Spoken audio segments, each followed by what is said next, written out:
So the idea behind this is really just like a little history exploration. And Rusty was here during the outing club days and before OA. And let me just do a shout out, because I don't think I mentioned his name. Alex Ward, who was class of 75 and an architecture major. We owe the OA logo to Alex Ward, because he designed that in 1975, and that has been the OA logo ever since. And then the other shout out is to Ben Denzer, class of 2015. Ben is a graphic designer in New York. If you're somebody who reads the New Yorker magazine, look at the graphics, you will often see B. Denzer. He does a lot of graphics work for them. And so I asked Ben if he would do like a 50th logo for us. And he was like, yeah, I'd be happy to do that. So Did well. Yes. So Rusty, sort of start us off. Like, what was the scene like before OA? How many hours do we have? Oh. Yeah, so first of all, Princeton has a long history that I won't get into, and some of you may be aware of, but for the, in the 20th century, early 20th century and on, Princeton had an involvement in mountaineering and climbing and outdoor pursuits. And like there was a Princeton Mountaineering Club. Jim McCarthy, who's a very famous rock climber and put up a lot of hard routes in the Gunks and in the Northwest Territories and so forth, got his start with the Princeton Mountaineering Club in, I think, 1951 when he was a freshman. So it goes back a long ways. The outing club was kind of up and down, and I was the president of the outing club, and basically we just collected dues and bought equipment and loaned equipment out to people and took a few trips a year.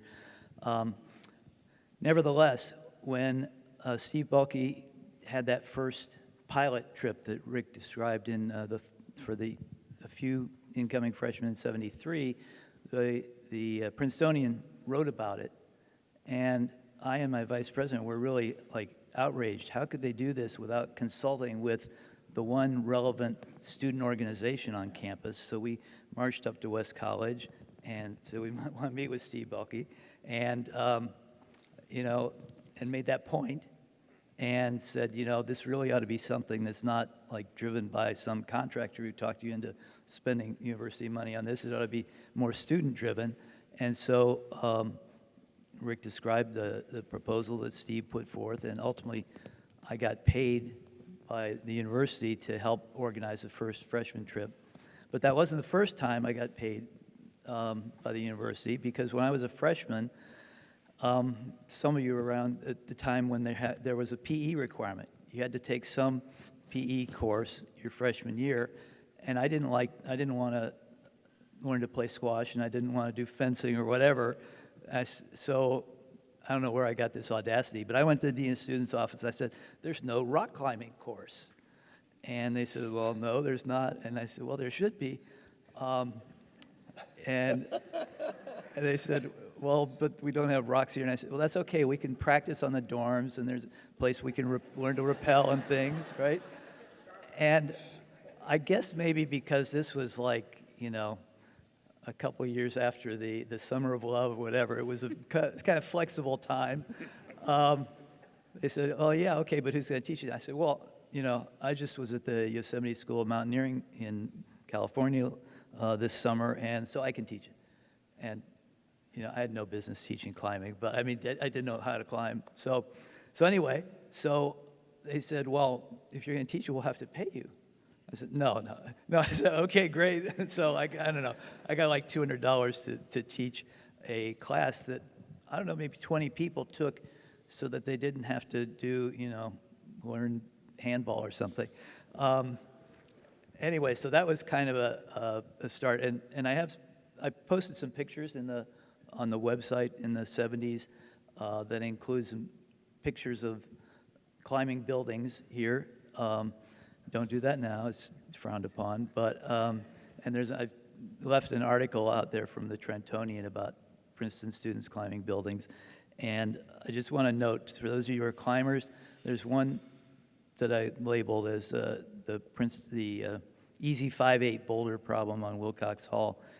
And it's not really easy 5'8" at all. John Myers, 74, I think, who also put up a lot of new routes in the Gunks, did this boulder problem, and it would be like 5'11" at least if it were actually out on a wall, but he wrote in chalk easy 5'8" to punk the rest of us, because we're like, no, there's no way, this can't be 5'8".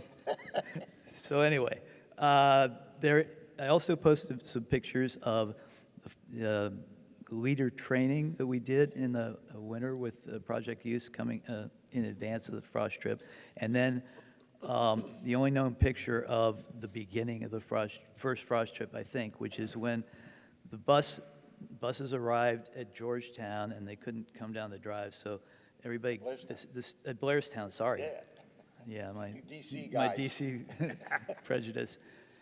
And we were all waiting for them, and they, all of a sudden we see walking down this road like this army of students, and I said, expletive deleted, this is really happening. Because it was just alarming to see, dozens and dozens of students coming down. And anyway, so that's a little bit of the origin story. I do hope Outdoor Action continues to be successful and grow, so that when it's time for the 25th, you can pay to have like the old timers fly to recount things like, World War II veterans get flown to Normandy. But I will say that, it's amazing for those of us who were there in the early days to see how the program's grown and expanded, but also just how it's persisted and affected so many people. And I often tell people I think it's one of the most impactful things I've done in my life, to be involved in the origin of that program. But there's one thing that's remained constant throughout the decades, and those of you who were there in the early days can attest to that, and that's the color and design of the New Jersey license plate. Right? Yeah, I guess, yeah. It's exactly the same as it was in 1974.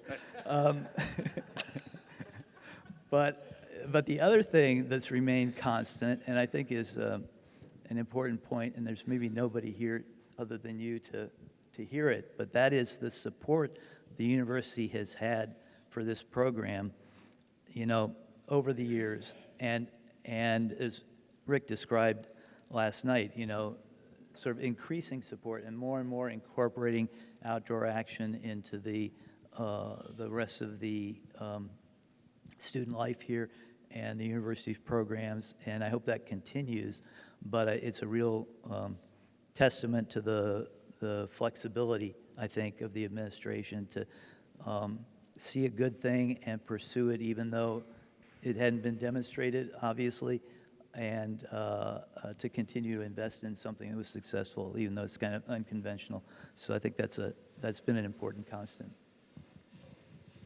Russ, I think you ought to just tell folks like one line about what you do in real life, because I think it speaks a little bit to what the effect of Outdoor Action has been in our lives. So one line, go ahead. What do you do? Well, one of the things that I did was for a number of years I chaired the Environmental Health and Safety Committee of the International Bar Association. And that's another impactful thing that I did. It was at a time when environmental law, environmental lawyers was something that was primarily concentrated in the U.S. and England and Germany and France. So I organized conferences in Latin America, in Venezuela and Brazil and Argentina and Peru, to try to help the local environmental bar grow and identify opportunities, and so there's now a thriving network of environmental lawyers in Latin America that really didn't exist when when I was chairing the International Bar Association's committee. Now, aren't you glad I asked that question? Pretty amazing. Pretty amazing. Well, everybody has amazing stories. That's one of the fun things about being here, right? Is hearing everybody's amazing. This is true, and I know. Thank you. I'm glad I asked it. Good morning, Outdoor Action. I don't usually need a mic, but today I'm a little squeaky. I thought I was just talking too much or a lack of sleep, but I'm going to use this thing. That's a great perspective. When Russ and I were talking just now at breakfast, I was remembering just a little bit about myself, growing up near Pittsburgh in a time when even the U.S. didn't have a lot of effective environmental laws and the consequences of that, and to know that we've actually provided some leadership globally that is creating improvements in tangible ways that have serious health consequences. Great to see. Again, Ed Seliga, class of 75.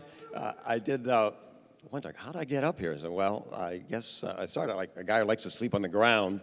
But then I realized we're celebrating 50 years of the first large-scale freshman trip, and I was one of the leaders on that. So I still remember some of the students. I mean, one of my participants was Nancy Newman, who went on to be chair of the Alumni Council.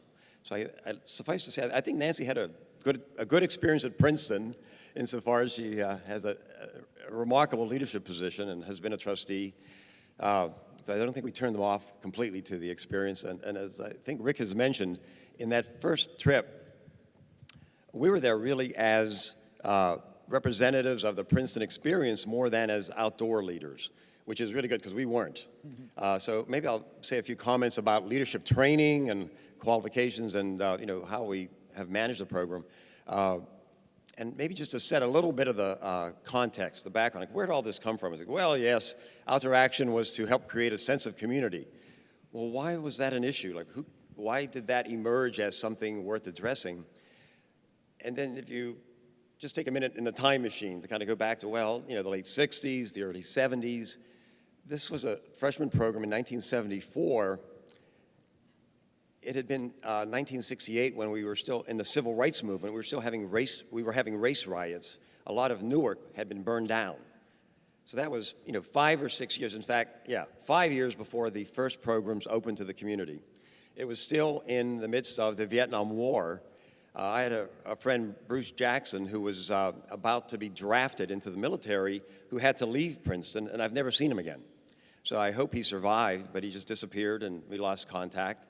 But Vietnam was absolutely underway, and I want to know more about Pauley School in Hanoi because, we've sort of found better relationships over the years, and you get a perspective about how futile some of those steps were, and again, the context of history. But in that kind of a setting, where people were really pretty disengaged from what the government was doing, where there was a lot of division between different parts of the community, it made sense to bring people together, and there was some urgency, some motivation, some passion about doing that. And that was one of the fundamental issues, that we would create a way for the university community to meet each other, to get acquainted, to actually begin to like each other maybe a little more and find commonality, and in a context that maybe they'd discover some things about themselves and their own abilities. And we do it in a place where they would, again, be reconnected perhaps to the natural environment, to see how dependent we are and to appreciate the splendor that we live in and the importance of protecting that. Because that, again, was very much an emerging theme at that point in our progression of history and the life of this country. So I would kind of highlight, even then, some principles, some of the things that were apparent, and I'll just to kind of point to them. There are elements of risk. Because, again, these are some things that I think we all have gotten from the program that we kind of take into our lives and move on and do great things with. One was addressing risk, as we discussed last night, a gap between perceived risk and real risk. But having some facility with that, and not just to run away from it or to be exposed to it, we kind of get competent in that area. Responsibility, that we get to a point where we realize what we do matters, and we kind of take ownership and say, all right, how this turns out is up to me. How this turns out is really up to us. And in the course of a typical academic day, you may not really get a very vivid experience of that. And then I thought of one, I want to call it relatedness, connection. Relatedness to each other, and maybe even connection to the planet. But having something beyond your own immediate world and immediate life and immediate perspective. And I thought there was one I was forgetting. Then I said, oh, I know what it is. It's go for it. Absolutely, what you get from outdoor action is you get to that point where you're not so sure how it's going to turn out because it could be a risk.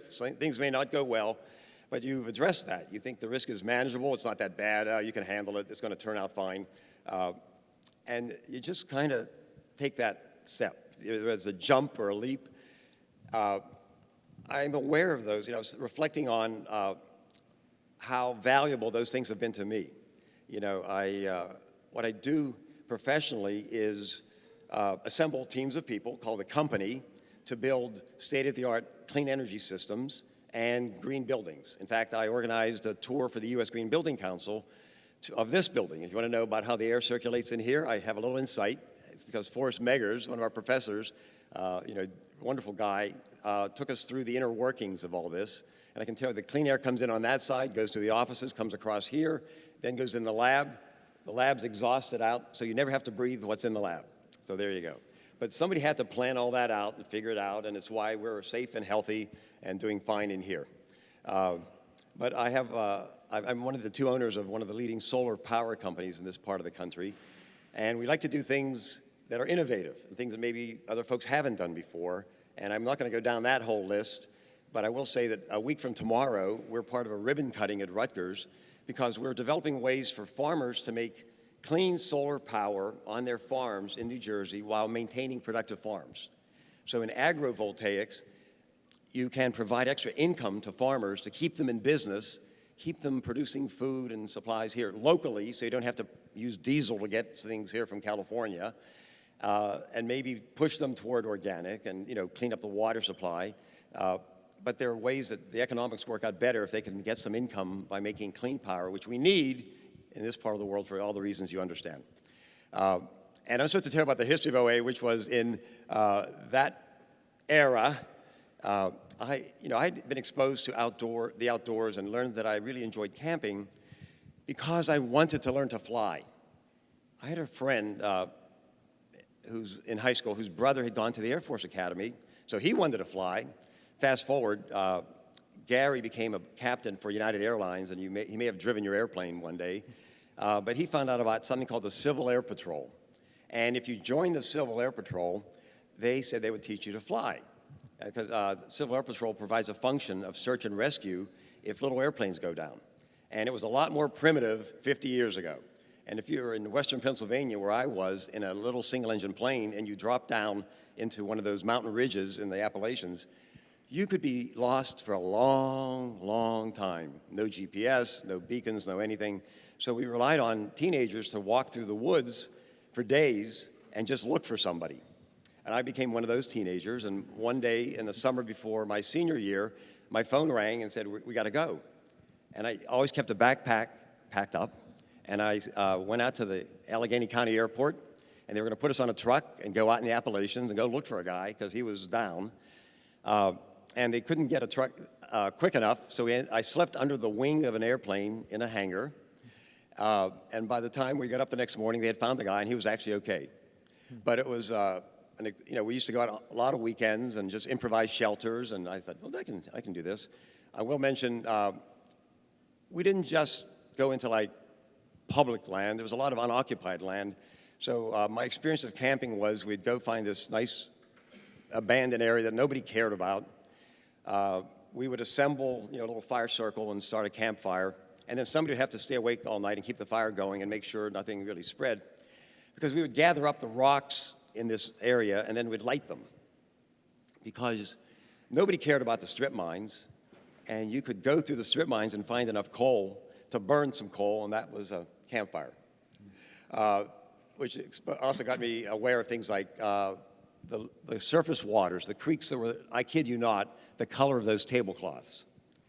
There's enough, acid runoff that was the color of the water in the surface. So again, there were many ways to get motivated to do something about that.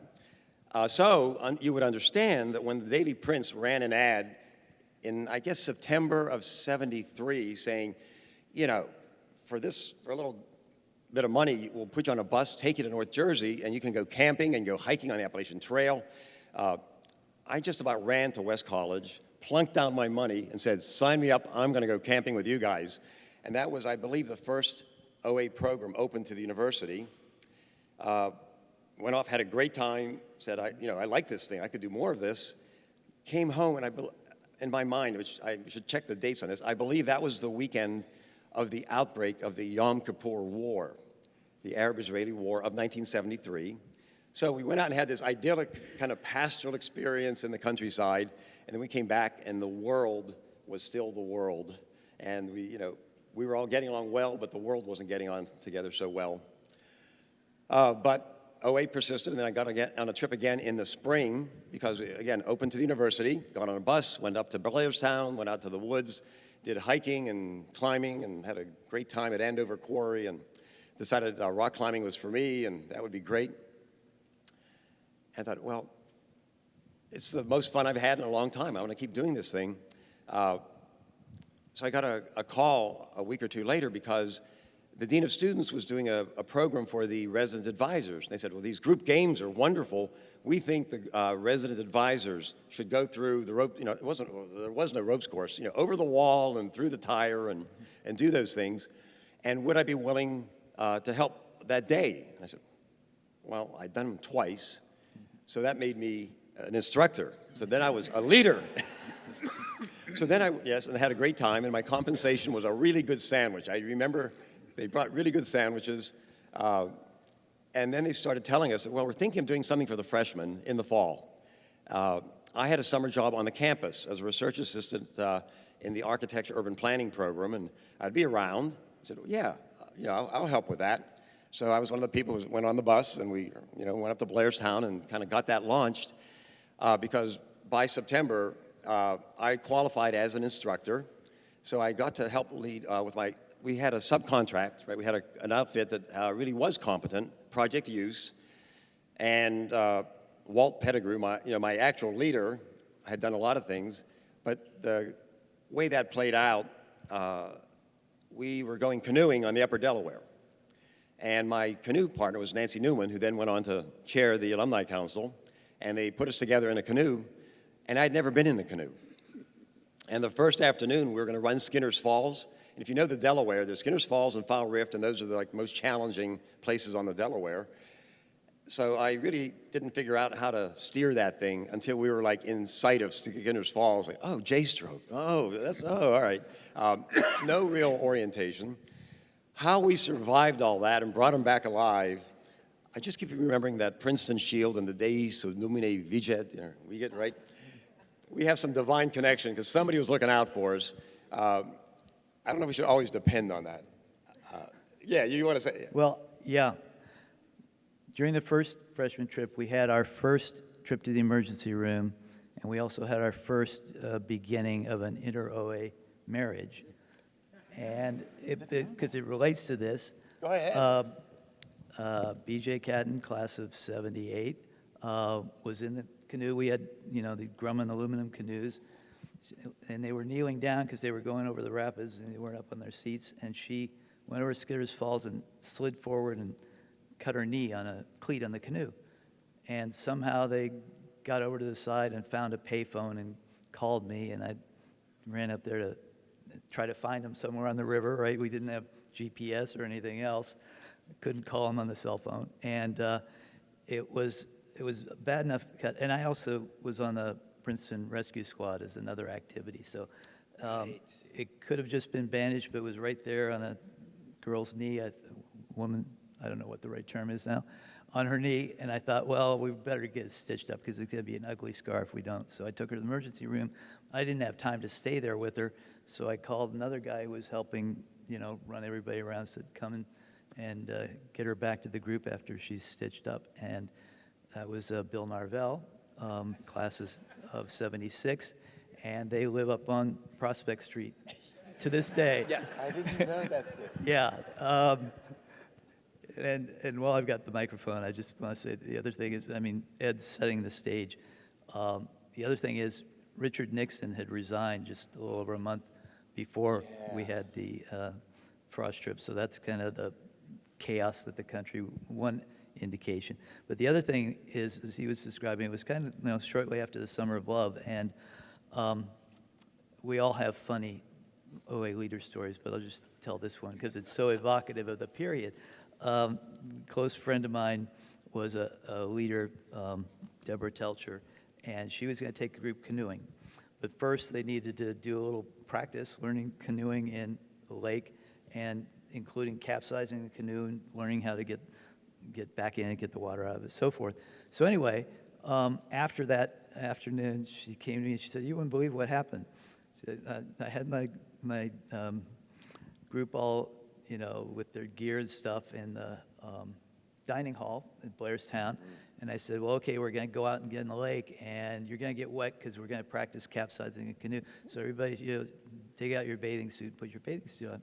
So she said she turned around and started to get her stuff out, and she turned back, and these kids were all just taking their clothes off in the middle of the dining hall. And she'd assumed that they would go to the restroom and change their clothes, but they, I guess, they were anxious. They didn't know what to do. They were completely unfamiliar, right? It was, things were kind of loose in those days. Anyway, so I said, well, what did you do? She said, well, I paused for a second, and I pulled my T-shirt off and dropped my jeans. So that's, an example of the unexpected, which is a source of learning and also a source of enjoyment and joy. We're recording this, right? Right. I never heard that one. I think we're going to do the wrap here because I realized we could have a long morning. Right. And I'll just say, so I got Bill Caton Narvell was not able to make it because he and BJ are on our class trip right now for the class of 76. So he sent a long email, and I'll just read this little section to reinforce what Rusty said. Part of my role in that first frost trip was to be a first responder in the event of any group emergency. And it was in this role that I met the woman that I later married. She was part of a group that was on an overnight canoe trip.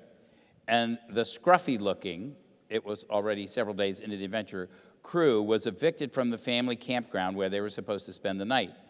Forced back onto the river at dusk, one of the canoes hit a rock, and one camper ended up with a gash in her knee. I ended up driving to the emergency room and holding her hand as the doctor stitched her up. 5 years later, we were married in the University Chapel. So that's from Bill. What a great story. What a great story. I can't wait to see Bill again when he gets back. And I'm just going to wrap it up because we could keep going on. We have many decades to cover. I'll just say I did lead some OA trips then my senior year and kept things going.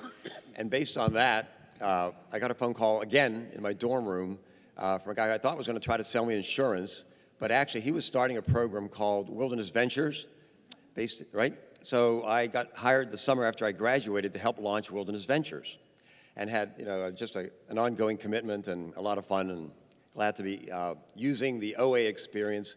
I'm going to stop right there and turn it back to Rick. All right, thank you both. Thank you. All right, my 80s people. Oh, it actually has its feet on the ground a little bit, at this point. So, in the early 80s, so Kate Huseman was the director into the late 70s, and then a guy named John Hicks-Hershey came in to be the director of OA in the late 70s through 81, and then I came back in 81. And so when I first got there, I didn't know anything. So I was, and we couldn't tell the difference. Right. So I was like, I was only a couple years in. So what was your experience sort of like in the 80s of OA? I mean, we were both class of 85, so fall of 81. Your first trip, I believe you set up.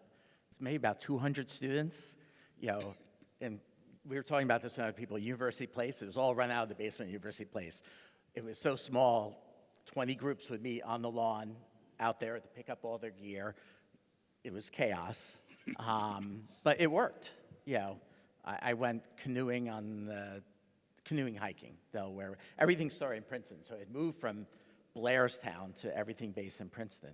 And I had such a good experience. All of a sudden, I came back and I said, I want to do leader training. And I think we were, I'm class of '85. I don't think Ted's here anymore. Ted Beatty was here the other day, class '83. But we were blessed with a lot of people who were, I think that class '82 and '83 was a lot of good leaders that helped develop that program, that guided the rest of us, and that, I don't know what, and I ended up doing leader training and then leading lots of trips. We used to go to the Shenandoahs and October break, spring breaks, Shenandoahs usually were nice. Sometimes there was snow, and then a lot of freshman trips.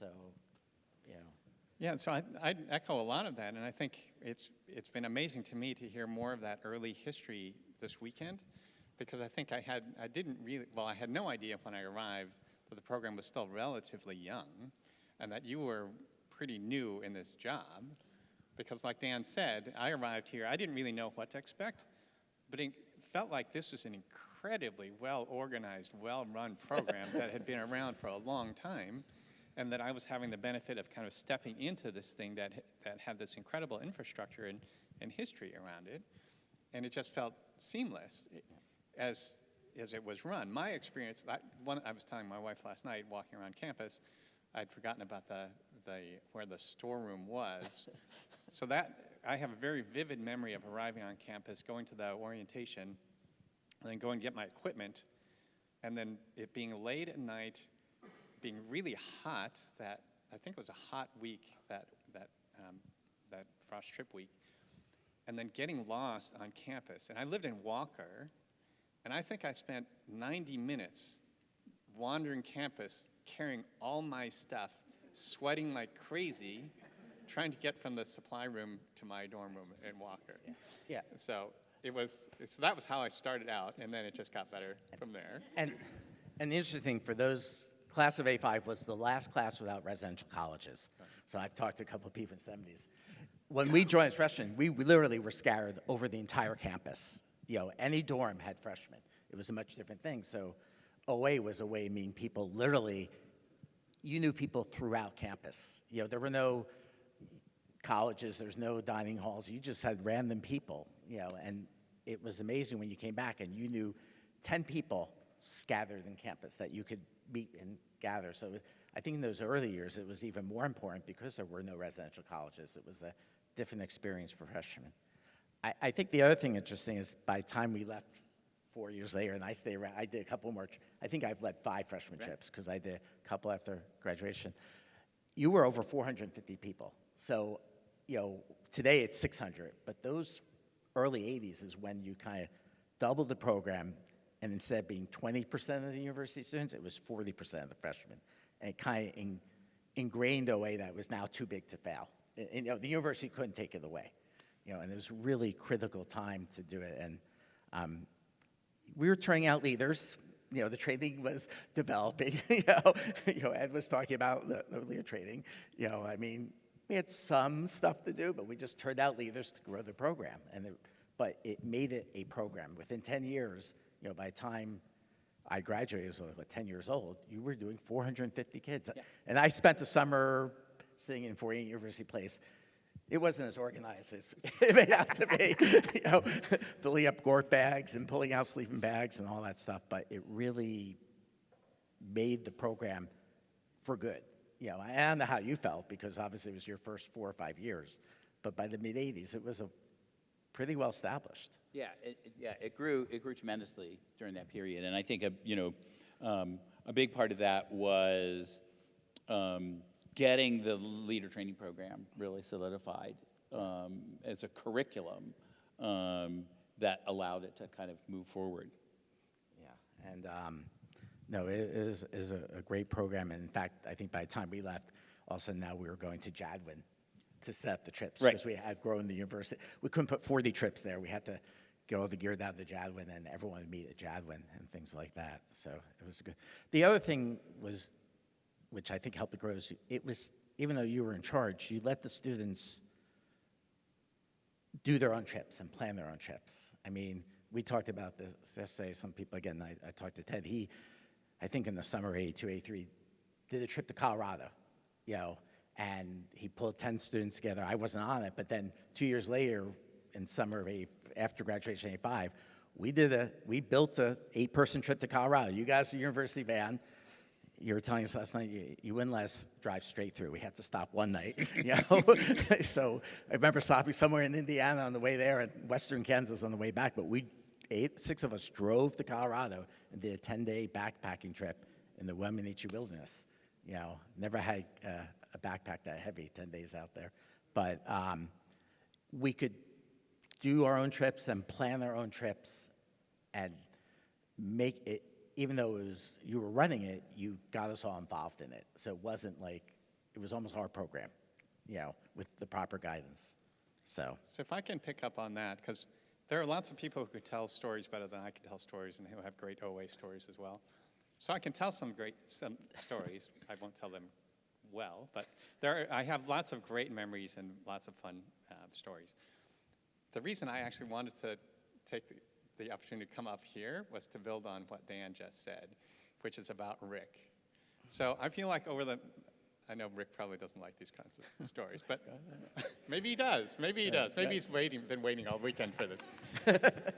But, I feel like over the past, since Friday night, we've heard a lot about the growth and development of the program, and it's been incredible what's happened with OA and all the experiences that we've had. I think from all those, and Rick's gotten a little bit of kudos for that, I think, since Friday night. But I think from a lot of those stories, I think you might, if you didn't know OA, if you didn't know Rick, you could walk away from this event feeling like, wow, what an amazing experience people had, and what a really well-run program, and what an amazing administrator Rick is, to have been able to grow the program in this way over that period of time. What an amazing administrator Rick is. And that is clearly true, but I would bet that everybody in this room would also agree that that's not all Rick is. And so I think about this in a couple of ways. One is, and I've been around a lot of different organizations, programs. I feel like those programs and organizations tend to take on a lot of the values of the people who lead them. And I feel like I see that so clearly with OA. And I think about things like, some of the baseline stuff around the quality of the program and the focus on safety and making sure everybody's safe. So it's a great program. And I think about the fun that is across OA. It's not just about going and camping, it's about fun. And then really importantly, I feel like it's about care. And it's about care for every single person who's on that trip, and infusing that care into the leader training. So that the leader training, your role as a leader is not just to run kind of, again, a technically great trip, but it's centrally about care for every person on that trip, and what your responsibility is to make sure everybody has this sort of experience. And these themes around community, that to me is Rick. So again, I think you can run a great program that would have elements of that, but wouldn't have all of that, and especially that central element of care, without Rick. And then for me personally, that was also, I have often told people that Rick was one of the points of sanity for me in my 4 years at Princeton. So I feel like there were all these moments.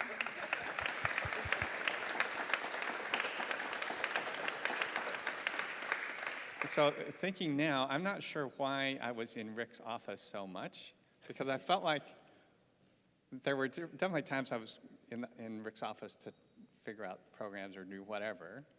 I feel like I was in the office a lot more than I needed to be. And that was because I felt like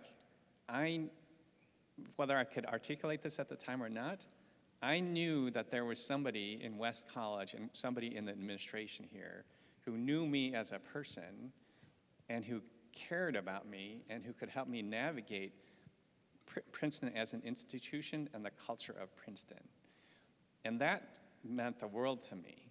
And there were only a handful of people on this campus who I felt like were those points of sanity for me in my 4 years here. So that's a big reason that I stood up to come up here, because I just wanted to recognize Rick and all that he brings personally to this, and again, kind of as we think about the incredible growth and impact of the program overall, to make sure that we all took some time to reflect on what it meant that it was Rick that was the leader, and Rick, the person in West College who was there, I think, for a whole lot of us during our time here at Princeton as well.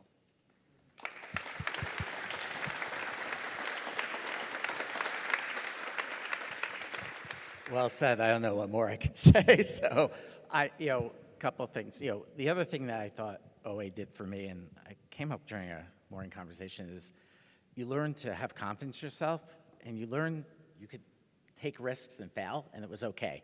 To grow as a person, that you go on the trail and sometimes you take the wrong turn, and you learn a few minutes later you're going the wrong way, and you double back, or you set something up and the tarp wasn't as secure as you thought, and you got wet during the night. So it's okay. You learn to have a lot of confidence in yourself, and that's something I carried over when I left Princeton, that I could always try something, and confidence in it and confidence in myself, and that's what being a leader is. It's also trying to remember as a leader that as long as you know more than the person you're with, you're a leader. So, we always used to tell ourselves on freshman trips, first couple of trips I was on, I remember the first trip I was leading, and I forget the person I was leading with said, don't worry, you know more than they do, they'll look to you. So, as a leader. So, but it was interesting times and a lot of exploration. I still remember, I don't know if anyone ever went to the Black Forest in Pennsylvania? Mm-hmm. Okay, you sent us, we did a leader training trip, I think it was 84. Out there, 2 trips, first time, because the freshman trip had grown so much, you were out of trails in the Catskills, the Gap, the Pine Barrens, and all we had were maps. This is before you could actually look at something on a satellite and see what things actually looked like. It was just a map, and we plot out the trips, and it was exploration. And then we got to a point where there was a river crossing, probably as wide as this room, about chest high, and there was no bridge. And that was it. It took us about an hour to get across, but we got across. And but those are the days we just kind of figured things out and learned that. And then they started doing trips out there, not crossing that river, thank God. But it was I don't want to say it was wild times, but it was a lot of interesting times because you were building a program very fast that took a lot of effort by you and a lot of people and a lot of leaders to get it to where it was, to sustain it. Yeah, and I think couple other big things happened in the 80s, which I think, so the climbing wall was built in 1983. Hart Wilderness First Aid started it was started by Doug Weinberg, who was 86, Carl Rome, who was 85, so is in the 84-85 period that they started let's teach our own first aid course, because the Red Cross first aid course had gotten too wimpy, it wasn't worth doing. And so I think another key part of OA's growth was the students who stepped up, the leaders who stepped up and said, we're going to build a climbing wall, we're going to create a first aid curriculum, and we're going to teach it to other students. So that's always been a lot of the bedrock of OA, has always been, that it had to be, tons of students actually making it work. And so a lot of that foundational stuff then happened in the 80s. I became a leader trained without going through necessarily a formal training course, and we had to go back and do it because you started it then. And the other thing, too, is I talked about how 85 was the last class without residential colleges, so we kind of knew these people scattered. It was also the transition to residential colleges, so you had the class of 86, 87, 88, and OA was the first bridge for people to meet people outside their colleges. So freshman week, people would come back, and it was all focused on those residential colleges. You did things in your college, and I don't know what it's like today, but then it was very focused on your colleges. There weren't a lot of wide activities outside, but OA gave people the opportunity to know people outside their colleges. So, I think you guys try to do a good job and make sure, freshman trips then had a range and mix of people. I remember that everything was by paper, but you're like, what college are you in? I can't have a trip with 10 people from Wilson in the same trip. We want to make sure, we went to a lot of effort to make sure the trips were at least diverse from a point of view of different colleges and different areas of campus so that people met other people, and that was important too. And it wasn't so easy when everything was manual. Right. Yeah. Awesome. Thank you both. Thank you. Thank you. All right, 90s. Eric and Tom. Yeah, this roadshow's been happening for a long time. It's still not any better. Yeah. What was it like in the 90s? So I was sort of reflecting sorry, I don't know the names of the guys who spoke in the 80s, but when you guys were speaking, I was reflecting a little bit on something you said, which I thought was interesting. I'll tell my, like a little personal anecdote, which leads into this, which is, I did the Frye trip, 93. And then I was a varsity athlete, and I didn't think I had time for OA. So I don't know if you remember, but I did Frye trip 93, and then I didn't do my leader training trip till the end of my sophomore year, at the end of 95. And I was like, oh man, like this is what I want to, I don't want to stare at the black line at the bottom of a pool for 4 hours a day anymore. Like this is what I want to do. So I swam for one more year, but I kind of went all in. I was like, I love this community and I love what we do here. And I think what the really sort of personal experience for me that I think really shaped a lot is like entering into this outdoor community, I was full of a lot of fake confidence. Like I was an elite athlete, I was a good student, and I was just completely full of it. And then like through working with, just being part of this community and going through the leadership training program and just being out on the trail and getting your butt kicked, it was just a spectacularly humbling experience. And then starting to lead trips and just making every mistake you could conceivably make.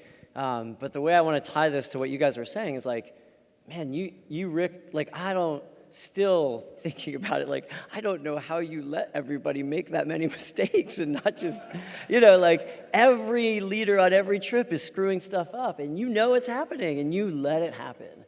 And so like, no, that's in the best way, right? Like again, because the perceived risk is here, but the actual risk is here. And so like having the calm and the trust that these student leaders are going to like make these mistakes and learn from them and grow real confidence and like learn how to make better decisions and sort of learn how to engage in the world that way with more empathy and more humility, I think is just a mind-boggling thing. And so I think one of the things that you did pretty systematically in the 90s, like I don't know if folks remember, I think where's Sarah? Like I think you set up like the student executive committee, and Sarah, you were part of that, and so I don't know when I think that started with us, and I don't know how long it lasted, but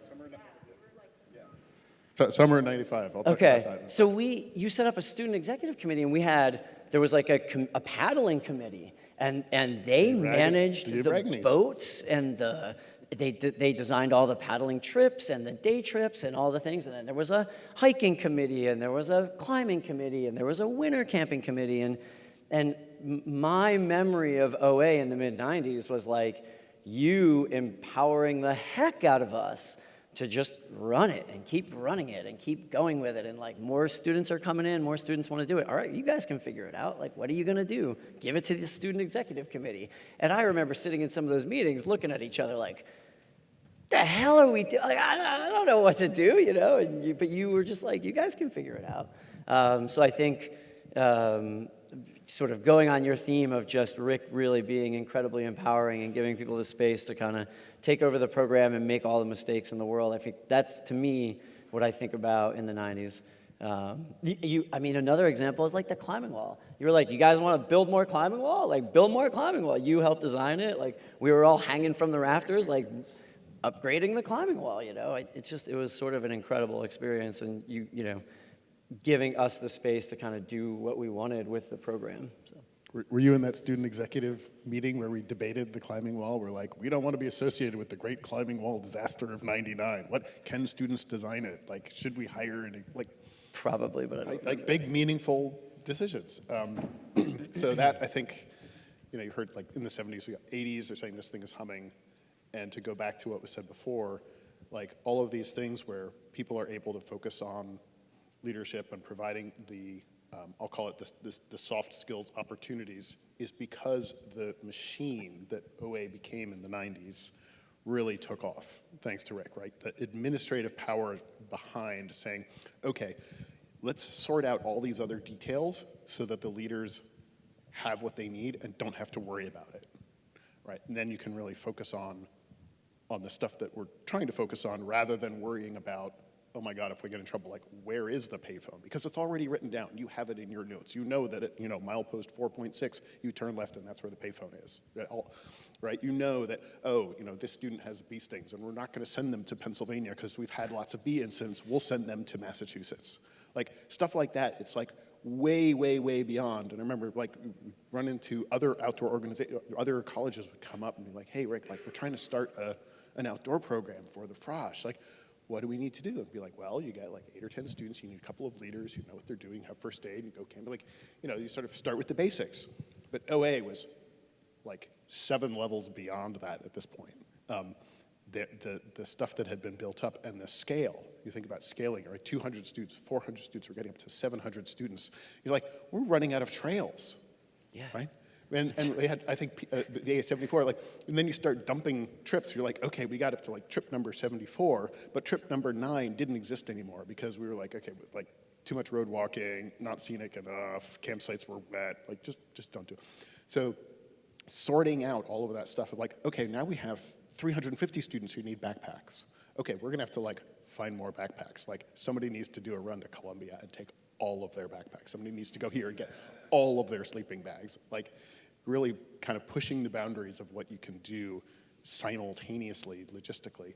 And then, to Eric's point, like the student executive committee, but stuff was already happening. It's essentially providing more leadership opportunities for OA leaders in different contexts and different settings, and saying, hey, how are we going to take this to the next level? And that same year, I think it was decided I think it was in the summer we were setting all this stuff up, we said, oh, let's up the first aid course. We ran the first WFR course, I think in January of '96.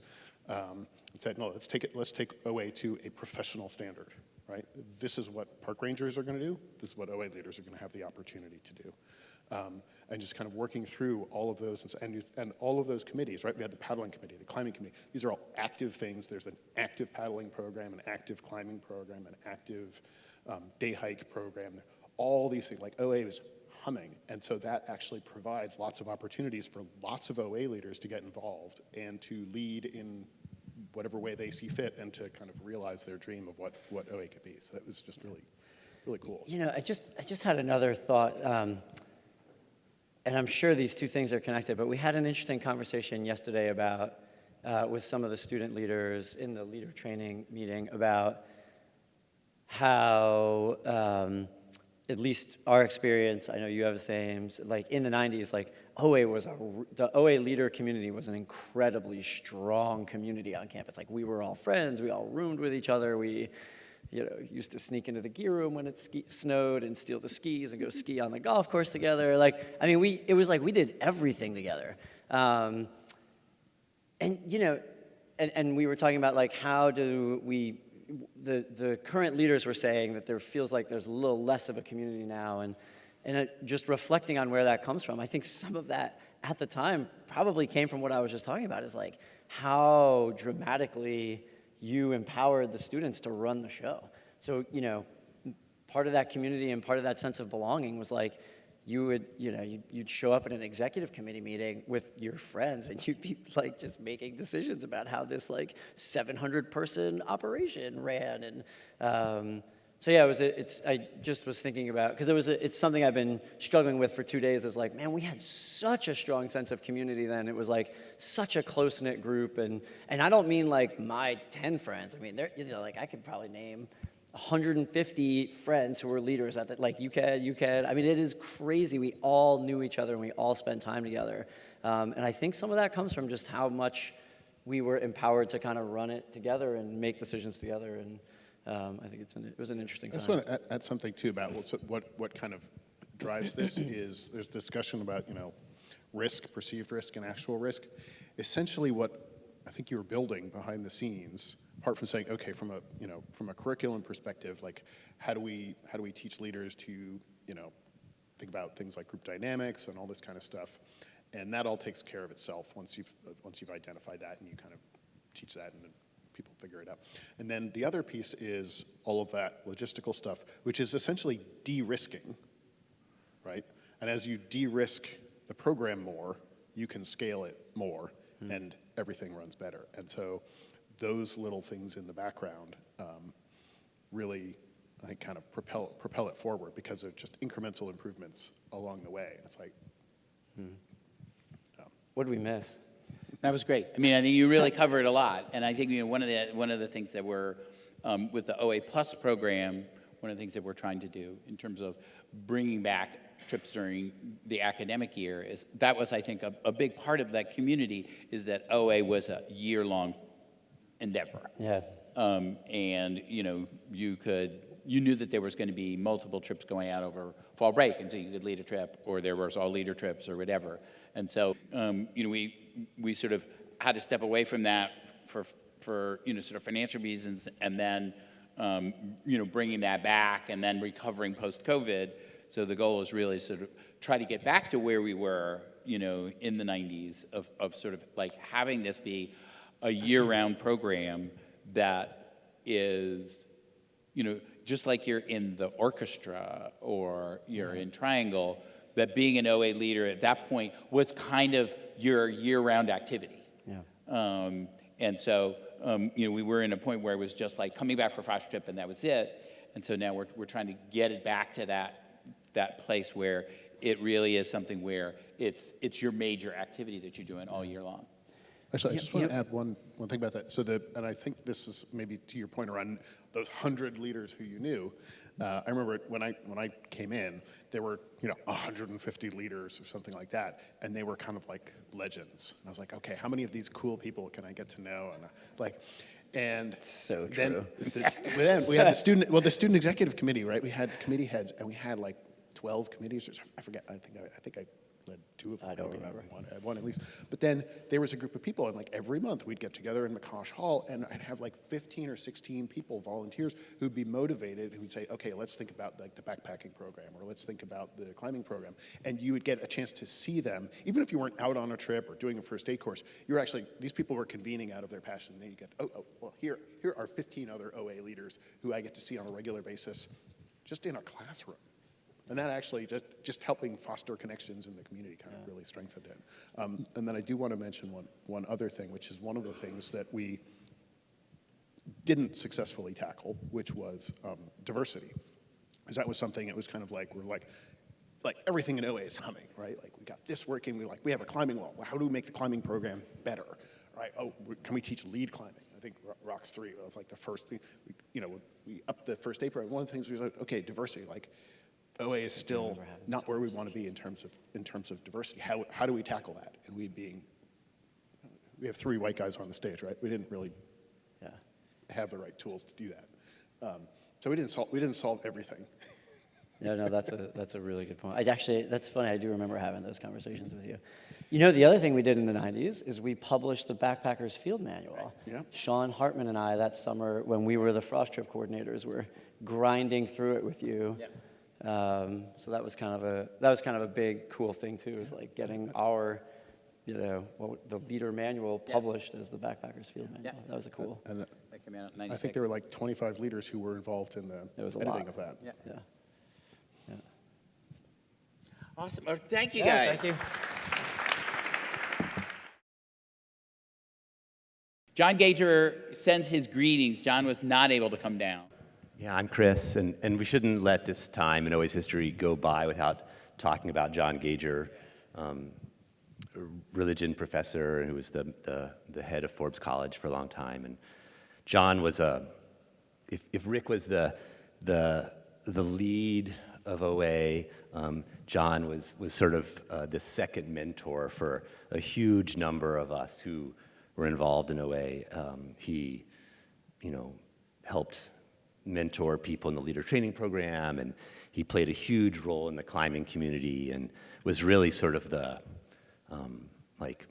climbing community for, the 2 years that I was deeply involved in it in 1998, 1999 was like a family. Those of us who climbed regularly at the wall and then went to the gunks together on Saturdays and Sundays. And John was like our dad, really, the person who taught so many of us to climb and to lead climb and cared for us. He played this enormously important role in sort of being involved in what OA was for many of us at the time, and it wouldn't have been the same without him, for sure. Yeah, and thinking about, here's somebody who is a tenured faculty member in religion department, and in the early 90s went on a leader training trip, decided that he wanted to become an OA leader. So, speaks a lot about John. He was the head of Forbes College for 8 years. So he wanted to engage with students. Like, he lived right next to Forbes, or what was Princeton Inn at that time, and, wanted to be, a mentor and was a tremendous influence to so many people. And he sort of started climbing very late in life. He was not like, somebody who'd grown up on it, and, ended up, getting pulled down into the climbing wall because there was this thing there, because the wall existed kind of before he got involved. That was 83. He didn't get involved until the 90s, or late 80s when he got involved. And so John was, and if you talk to people in the religion department, they will tell you the same thing. John was an incredible mentor to people, and so the program owes a ton, to John for all of the time that he spent at the climbing wall with leader trainers, with frost trip coordinators, et cetera. And we grew a lot as a program because of his real, just sort of quiet wisdom. John would always ask these just great questions about, well, what do you think we should be doing next? And he would always, always the sort of mentor. And so thank you, Chris, because I think that's really important to honor John. All right, our OOs. So as I was reflecting, thinking about coming up here, a couple big things stood out to me. January intersession, doing a woofer class, freshman year, and coming all the way down from Blair Hall at like 7:30 in the morning on a freezing winter day. And we had maybe 30 people doing woofer that winter, many of whom went on to become leader trainers. We had a quite large group in our starting class of 2005 who became leader trainers as freshmen. And there was the leader trainer committee, as we called it then, became a group that was leading in OA, but also leaders across many other parts of campus.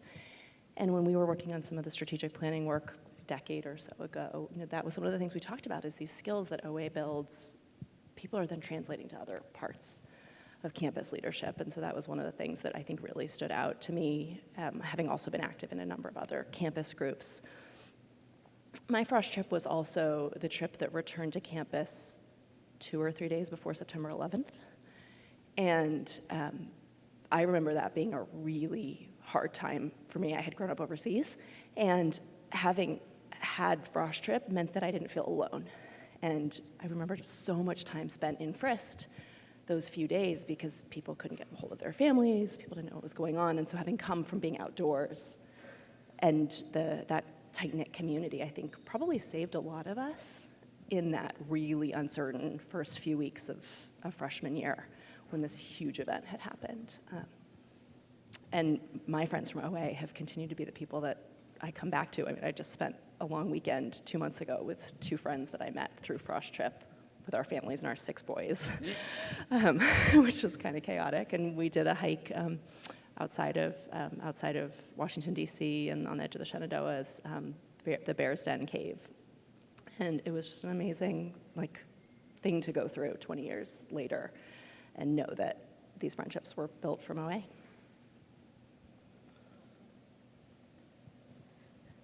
Is this working? Yeah. I was reflecting on all of the stories that have already been shared, and it was identifying with so much of each person's experience. And for me, that frost trip was the first real outdoor experience I'd ever had. And I remember almost not doing it because I was a D1 athlete. I was really having a hard time saying, wow, I'm going to miss a week of training to do this experience. And at the end of that week, I had felt so empowered being a part of that group. I was inspired by the leaders. And it was also one of the first times I really felt at home. Something about being in the Catskills, in the mountains, in nature, just settled me in a powerful way. And my first year at Princeton was really challenging. I was coming to terms with a lot of pieces of my identity, and I was learning that I was gay, and I was learning that I didn't really fit in on the hockey team in the way that I had kind of vibed with sports in the past. And something told me that what I really wanted to do was be like those people on my Frost trip. And I looked into becoming a leader. And out of all my courses, I put the most effort into those leader training courses. And I felt a real sense of community that I didn't feel necessarily in other spaces yet at Princeton. And for me, I'm a recovering introvert. It might not seem like it, but this is really hard for me to be up on stage talking. But part of learning how to have a voice and learning how to be an educator, that was all started in outdoor action. And so as I think about those essential skills, those transferable skills, those transformative experiences, so much of what I do now is a result of taking that big step and really, for me, taking that huge risk of saying, I think I want to do this, and then continuing to do it for 4 years. And I'm incredibly grateful for that opportunity. So thank you. Thank you so much. All right, tens. I was reflecting on yesterday on the hike. I was talking to someone about the differences in our experiences at Princeton. She graduated in 2005. I graduated in 2016. And the thing that stood out to me and that I've been reflecting on is I think for myself and for a lot of people I know who graduated with me or in the years around me, came away from this place feeling like they had gone through a lot of stress and a lot of anxiety and a certain kind of trauma here. It's a really difficult place, and I don't know if it's always felt like that for everyone.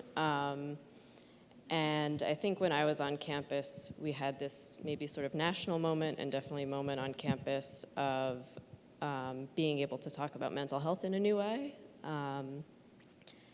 And I think what stands out to me is how much OA is this totally different experience from what you have the rest of the school year. And it was such a high for me every year to come back to campus and have this experience that helped me build confidence in myself and see the freshmen go through their own experiences of feeling more confident in different ways. And to have this experience of just being your whole self in a group of people where you're not separating your brain from your body, you're bringing all of it to the group. And I think, thinking kind of about what OA can be doing in the future, I think as we see mental health on college campuses continuing to decline, I think OA really has a big place in helping the freshmen come in with that community and with better tools, hopefully, for managing their mental health in what can be a really difficult place. I'd been outdoors before, but OA was my first time backpacking, like Frost trip, like multi-day, I think. And I was instantly converted. I mean, everyone has shared this experience of seeing your leaders on that trip and just being like, oh, I want to be like you. Yeah, I just totally fell in love, and I think fall break, I probably did like the accelerated leader training or something, and then we went to Ocala National Forest down in Florida over winter break for the leader training trip. It's just, I mean, so many amazing opportunities, and amazing things that we got to do, all thanks to this person sitting here to my right. But people have also mentioned, just the amazing community of people that were involved in OA. Everyone who puts work in to make this happen, and all of you people sitting here. I was sharing with a few people, there's been the concurrent, at the same time this weekend, the Every Voice LGBTQ alumni conference, and I've been flipping back and forth between those two and being like, okay, I'm here, now I'm gonna go find out what the gays are doing, and then I go there, and then I'm like, okay, but let's go back to the crunchy people. So, you're my crunchy people. And just for me has just been such a really transformative. Also, involved in other things on campus which are also transformative, but OA has really a decade later now. I know that makes some people feel old, but for me, it's just a decade. It's still informing. I mean, after Princeton, working in education inside the classroom, outdoor ed, and just how I interact with people and how I approach the world has just been so shaped and so informed and is still alive for me. And of course, going outside. And I was on a backpacking trip this summer, just one overnight, hardly a backpacking trip, but with folks my age or older who just did it, and they were learning how to set up a tarp and how to bear bag and how to be okay without a cell phone in the woods. And I was like, oh my gosh, it just really set me back and being like, wow, I really did have this amazing opportunity to get comfortable with myself, with other people, with nature, and all that sort of personal development that comes with it. So thank you so much, Rick, for making it all happen, and thank you all of you, for making it happen during the years. It feels like a tradition, At least when I got here, everyone talked about it. The machine was humming and things were happening, and I want to thank the people who made it happen, and getting to be part of that chain and the 2020s, and one day we'll be sitting here and talking about 30s, 40s, 50s, I don't even know. So I look forward to those days. So thank you all, and thank you, Rick. Thank you all. All right, 20s. It's funny how it turns out that Rachel and I both led together on a trip to one of the state parks in Pennsylvania back in the fall of 2022. So we both went on Frost Trip, the last one before COVID in the fall of 2019. And then did you do your leader training before COVID started? Yeah, I did. And I did the one, I also led a trip during COVID, the virtual one where we hiked to Mount Everest. Yeah, that was a real adventure. It was great. Hike Mount Everest. So I guess the journey that we both went through in various different ways as part of OA kind of was seeing what it was like when we were both being able to, the vast majority of trips were backpacking trips, and seeing us slowly and even still getting back to, increasing the number of leaders that we have and increasing the competency and building back that, backlog and reserve of this incredible amount of experience that we have in this leader and OA leader and leader trainer community. I personally was taking on most of the head of the technical skills training. I taught, I believe it was somewhere between 3 to 5 technical skills classes between the fall of 22 and the spring of 23. So I personally got to see a large number of the, current OA leaders. So I'm still, running into people on campus that, I taught their technical skills trip, and still being able to come back and see that and hearing all the great things that they have to say about, whether they're on a base camp, campus-based or a backpacking trip, coming back and seeing all of that is hugely rewarding, even though, last year I lived on Witherspoon Street and saw everyone multiple times a week. So it's great to be able to come back and see all of my co-OA leader alums, and still be able to come back in the summer for our Thursdays and see that OA is just as strong now as it was when all of you were leaders here. Yeah, I feel like Christopher covered the point super well. It was so serendipitous today where we bumped into each other and we were like, oh, we actually led our senior year trip together. For me, I think my favorite part about OA was it was kind of my initiation to America in a sense, because I'm an international student. I'm from Singapore originally, and I always loved the outdoors. I knew that, but there wasn't really that opportunity to like go backpacking in Singapore because it's like the size of Manhattan, basically. So when I first came to America, then I realized that there was this program of backpacking at Princeton, and I was so excited, so I immediately signed up for it, and I was like, I'm gonna do like the most strenuous trip, because we were able to indicate our preferences. And so I ended up on that trip, to my surprise, because I was like, yes, I need to go backpacking. And it was one of those like 3-leader trips, and we were going backpacking in the Shenandoahs. And I remember on my first night of the trip, it was like extremely warm and humid that day, so everyone, all the Americans just took their shirts off and were like sleeping in their sports bras and like shirtless. And I was like so shocked, like lying next to a bunch of strangers, like barely clothed. And that was my first initiation to American culture. But then I was like, okay, I'm here for like 5 days and I need to eat, so I'm just gonna go in and blend in with them. And yeah, I think from there I just really started to love like the culture here, and it was really a great start for me to like get immersed and start backpacking, and I've always loved nature and like being in America since then. I think my other favorite thing about OA is how I was able to get into it without having to like audition or submit a application as with so many other parts of Princeton. You have to get into like a Ethan Club or even like a academic group sometimes. I think one of the nice things about OA is it was a place for you to explore something and see if you liked it or not. And for me, it was fortunate I really ended up loving it, but I'm so happy I had the opportunity to do it. And now it's a huge part of my life after graduation.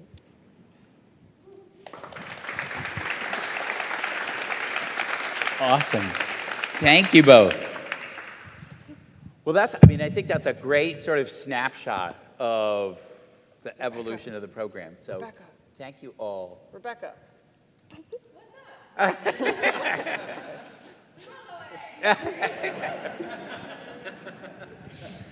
then I guess another thing to add quickly is the revival of the OA Plus program. So I remember hearing about this program during the year trips and talking to Brendan, who was the OA Plus coordinator at the time. And it seemed like every other weekend being called up, be like, hey, we need more leaders for these trips because there's all these undergrads that want to, go to a fall festival at a farm in, close to Pennsylvania. And seeing all that, additional interest that we're able to fulfill because we have this extra funding. And I think it's going to be very important to keep that up in the coming years and maintain those benefits throughout the year, both for the benefits of the students and for the benefits of the OA program overall. Yeah, I will echo that. I feel like as a recent graduate, I really enjoyed the OA Plus curriculum because it was a way for me to, as a student, stay engaged with the outdoors, even beyond the Frost trip or leader training trips. So thank you both so much. And, I think it's a great sort of walkthrough of our history.